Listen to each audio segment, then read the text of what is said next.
Assalamu alaikum урматтуу достор. Студ школ каналына кош келиңиздер. Менин атым Эрлан. Бүгүн мен сиздерге ортодагы негизги жана предметтик тест тууралуу айтып бермекчимин. Негизги тесттин курамына математика жана кыргыз тил сабагы кирет. Бул тестти Кыргыз Республикасынын бардык 11-классын бүтүрүүчүсү тапшырууга милдеттүү. Бул жакта эң максималдуу балл 245. Негизги тесттен эң жогорку балл алган алдыңкы 50 окуучуга президенттин сыйлыгы бар. Андан сырткары бул окуучулар Кыргызстандын каалаган университетине тапшыра алат. Болгондо да бюджеттик орундарга отурат. Башкача айтканда окуусун бүткүчөктү бекер окушат. Ошондой эле бул алдыңкыларга предметтик баллдын кереги жок болот. Предметтик баллдан 0 балл алса да бекер окушат. Эми алдыңкы 50 орунга илинбегенден кийин бизге предметтик тест тапшырууга туура келет. Бул тесттин курамына төмөнкү предметтер кирет: математика, физика, история, англис тили, биология жана химия. Бул тестти тапшыруу милдеттүү эмес, бирок жогорку окуу жайга өтөм дегендер үчүн өтө зарыл. Эми эмне үчүн предметтик тест керек болот, ошол тууралуу айтып берсем. Окуу жайга тапшырууда негизги жана предметтик балдар кошулат жана алардын суммасы аркылуу абитуриенттер тандалып алынат. Мисалы, сиз технологический факультетке тапшырдыңыз деп коелу. Технологический факультетте баш аягы 2 бюджеттик орун бар. Башкача айтканда 2 гана абитуриент бекер окуй алат дейли. Сиздин негизги баллыңыз 160, предметтик баллыңыз 65. Андан сырткары дагы 3 абитуриент келди. Алардын балдары төмөндөгүчө болсун.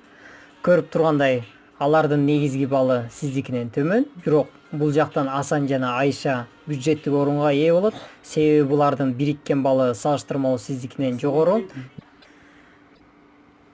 Демек, бул менен билсек болот, эки көрсөткүч тең өтө маанилүү, бирок бир учур бар. Предметтик балл жана негизги балл кошулбай алган учур.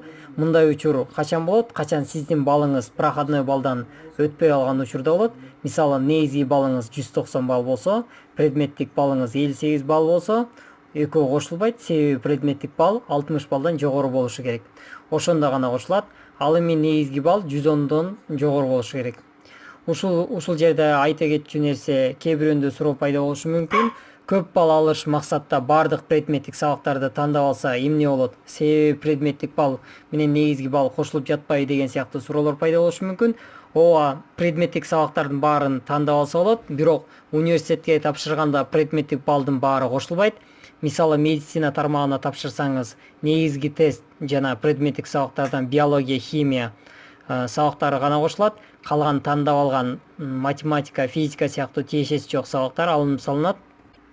Же мисалы, программирование тармагына тапшырсаңыз, сиздин негизги баллыңызды жана предметтик сабактардан математикадан алган баллыңызды гана кошуп бере алат, бирок башка сабактарыңызды кошуп бербейт, жөн гана чийип салат.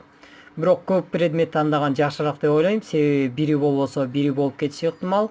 Ушул менен берчү маалыматым бүттү. Видео жаккан болсо сөзсүз түрдө класс басыңыздар жана каналга катталууну унутпаңыздар. Эгерде суроолор болсо комментарийге калтырыңыздар.